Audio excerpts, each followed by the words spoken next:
Hey folks, this is News in a Flash and the Daily Read for this Saturday. The first uh, article of news that we're going to be reporting on is that President Trump will be paying back pay, is proposing to pay back pay, and also to reinstate soldiers, sailors, airmen who, during the COVID crisis, because they refused to get the shot, uh, either resigned or lost their jobs. I think it's a good idea and a very good policy. The second news flash is that Meta or Facebook and Amazon will terminate their DEI racist programs. It's a very good news, and I think it's going to happen across America. Meritocracy is the answer, not DEI. And the next news item, Mayorka, head of Homeland Security, has granted amnesty to over 850,000 illegals. Temporary amnesty. This is absolutely wrong, and proof again of the destruction of the Biden administration.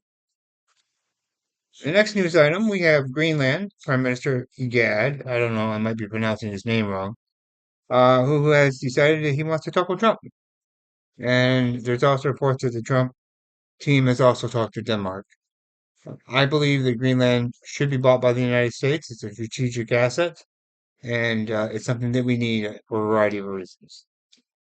Next is it is reported that there's going to be over 100 executive orders. They're ready to go when Trump administration begins. Not too long from now. That's a good thing. Uh, some of these executive orders will deal with border security, something we definitely need. Deportations, we need a mass deportation program, starting first with the criminals. With energy independence and energy production, and ending the destructive Biden policy, green policies. And Schedule F, as they call it, for the bureaucracy to rid the nation of deep state traitors, basically, so that we can hire the best people for our government and lower the amounts that work there that are just doing nothing.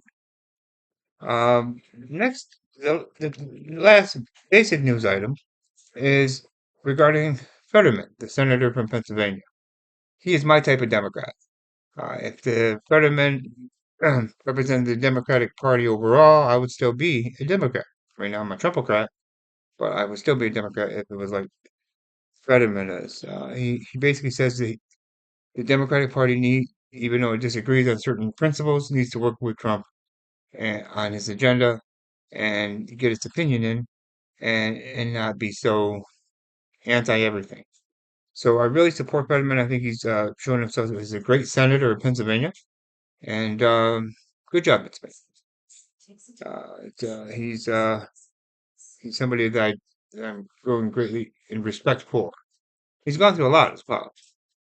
Lastly, in kind of paranormal type news, which I like to bring to you as well, uh, the Loch Ness monster hopes have been risen because we have a lot of webcams and cameras out nowadays, which is great.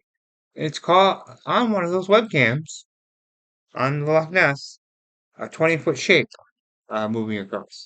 That maybe the Loch Ness monster. It's kind of an interesting situation. You should check it out at Daily Star, which is a UK newspaper. You can check that out online. Um, it's something very interesting.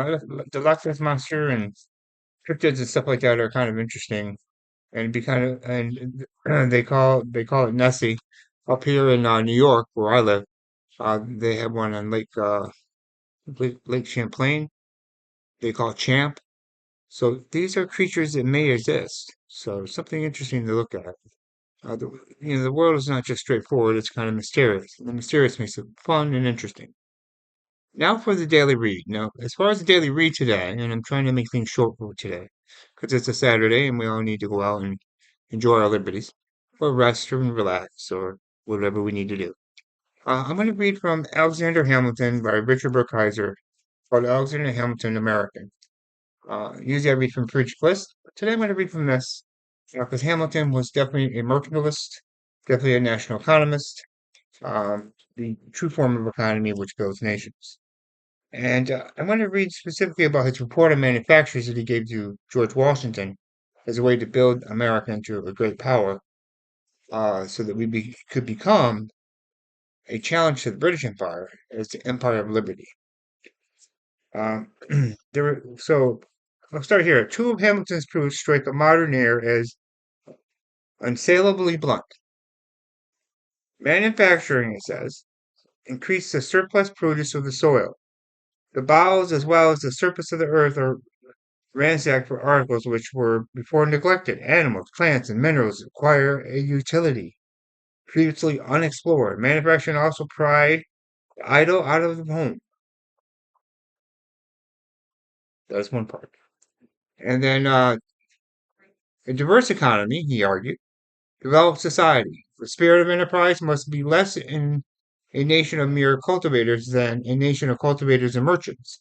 Less in a nation of cultivators and merchants than a nation of cultivators, artificers, and merchants.